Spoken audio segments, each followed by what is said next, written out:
Next రెండవ రకమైనటువంటి ఉష్ణ ప్రసరణ విధానం గురించి మనం నేర్చుకోబోతున్నాం. రైట్. సో రెండవ రకమైనటువంటి ఉష్ణ ప్రసరణం ఏంటి అంటే ఇది ఉష్ణ సంవహనం. ఇంగ్లీష్లో దీన్ని కన్వెక్షన్ ఆఫ్ హీట్ అంటున్నాం. ఉష్ణ సంవహనం, ఉష్ణ సంవహనం, కన్వెక్షన్ ఆఫ్ హీట్. ఓకేనా? రైట్. మరి ఉష్ణ సంవహనం అంటే ఏంటి? ఇది ఎక్కువగా మనకి ద్రవాలు వాయువుల్లో జరిగే ఉష్ణ ప్రసరణ విధానం. ఓకేనా? ఇది ద్రవాలు వాయువుల్లో జరుగుతుంది.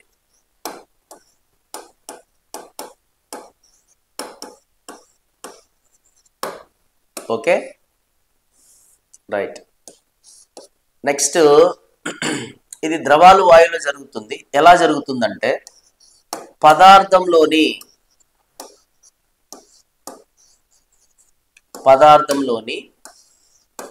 అణువుల కదలిక వల్ల,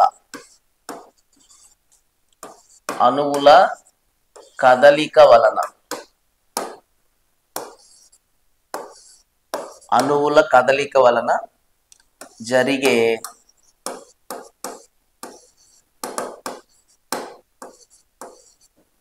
ఉష్ణ ప్రసరణ. దీనికి ఎగ్జాంపుల్గా మనం ఏం చెప్తామంటే గాలి వేడెక్కడం, నెక్స్ట్ నీరు వేడెక్కడం,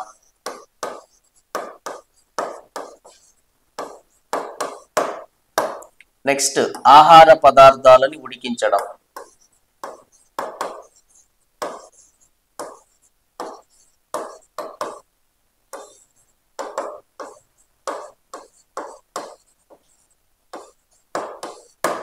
ఆహార పదార్థాలని ఉడికించేటప్పుడు అవి ఉడకడం, నెక్స్ట్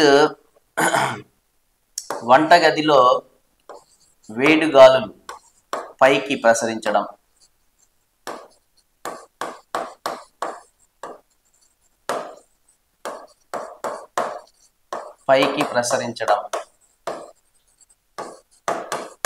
ఇలాంటి సందర్భాల్లో జరిగేటటువంటి ఓకేనా ఉష్ణ ప్రసరణం, ఉష్ణ సంవహనం.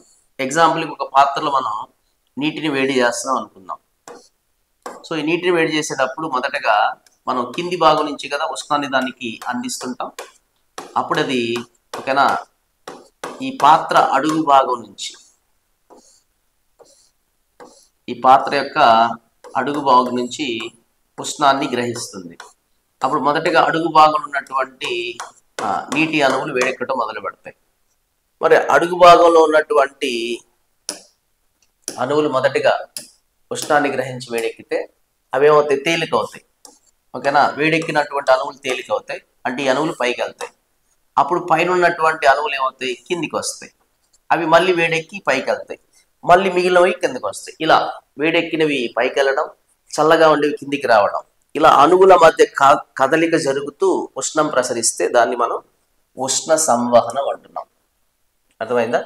ఇంకొక మెయిన్ ముఖ్యమైన అనువర్తనం ఏంటంటే సముద్ర పవనాలు, భూపవనాలు ఏర్పడడానికి గల కారణం సముద్రాల నుండి ఓకేనా సముద్రాల నుండి సముద్ర పవనాలు, అలాగే భూమి నుండి భూపవనాలు, ఈ రెండు ఏర్పడడానికి కారణం ఉష్ణ సంవహనం. సో దీన్ని మనం డీటెయిల్గా అర్థం చేసుకునే ప్రయత్నం చేద్దాం. ఎగ్జాంపుల్కి ఇప్పుడు వేసవి కాలంలో మనం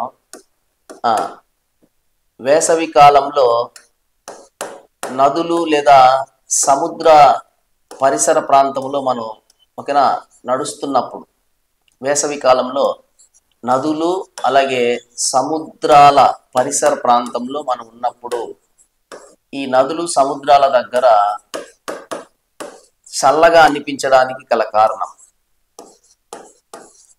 చల్లగా అనిపించేందుకు గల కారణం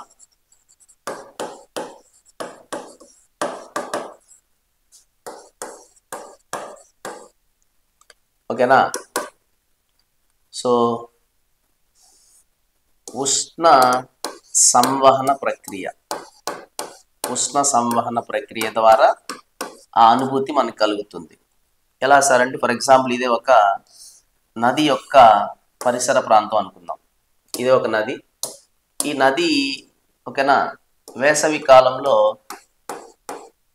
ఓకేనా సూర్యకిరణాలు ఈ నది నీటి ఉపరితలం మీద పడినప్పుడు నీరేమవుతుంది, ఈ నీరు అనేది ఓకేనా పైకి ఓకేనా బాష్పీభవనం చెందుతుంది. నీరు అంటే ఇక్కడ జరిగిన ప్రక్రియ ఏంటి, బాష్పీభవనం. మరి బాష్పీభవనం అనేది ఒక శీతలీకరణ ప్రక్రియ కాబట్టి ఎప్పుడైతే ఈ నది లేదా సముద్రంలో ఉండేటువంటి నీరు బాష్పీభవనం జరిగేటప్పుడు ఈ ఉపరితలం ఏమవుతుందంటే చల్లబడుతుంది. అంటే ఇది ఓకేనా శీతలీకరణ ప్రక్రియ కాబట్టి ఈ ఉపరితలం చల్లబడుతుంది. ఈ చల్లబడినటువంటి ఉపరితలం నుంచి గాలి దాన్ని ఏం చేస్తుందంటే భూమి మీదకి ప్రసరింపజేసేలా ఓకేనా చేస్తుంది. అంటే ఇక్కడి నుంచి ఇది ఒడ్డు అనుకుందాం, ఈ ఒడ్డు మీదకి ఓకేనా ఈ చల్లగాలి ప్రసరిస్తుంది. అప్పుడు మనం ఇక్కడ ఉన్నప్పుడు మనకి ఆ చల్లని అనుభూతి కలుగుతుంది. అట్ ద సేమ్ టైం ఇదే ఒడ్డు మీద ఉన్నటువంటి గాలి ఏమవుతుంది, సూర్యకిరణాల వల్ల వేడెక్కి పైకి వెళ్తుంది. అంటే ఇక్కడ గాలి అనేది ఉండదు కాబట్టి ఇది అల్పపీడన ప్రాంతంగా మారుతుంది. మరి ఇది అల్పపీడన ప్రాంతం కాబట్టి ఓకేనా ఈ ప్రాంతానికి ఇక్కడ నుంచి అంటే సముద్రం లేదా నది వైపు నుంచి ఓకేనా గాలులు వీస్తాయి. వీటిని మనం సముద్ర పవనాలు అంటున్నాం. ఓకేనా సముద్ర పవనాలు.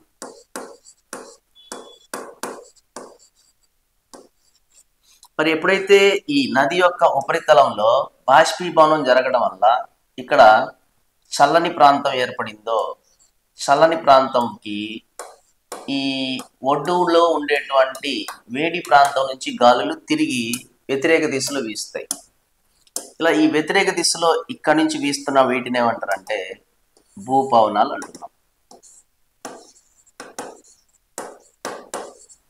ఓకేనా. సో ఈ సముద్ర పవనాలు భూపవనాలు ఈ రెండు ఏర్పడడానికి వెనక కారణం ఉష్ణవహన ప్రక్రియ. మరి ఇక్కడ ఉష్ణవహనం దేనిపై ఆధారపడి ఎక్కువగా జరుగుతుంది, తక్కువగా జరుగుతుంది అంటే ఇక్కడ ఉష్ణవహనాన్ని ప్రభావితం చేసే కారకాలు ఏంటి? ఓకేనా ఉష్ణవహనాన్ని ప్రభావితం చేసే కారకాల్లో ఉష్ణవహనాన్ని ప్రభావితం చేసే కారకాలలో మొదటిది ఓకేనా ఉపరితలాలపై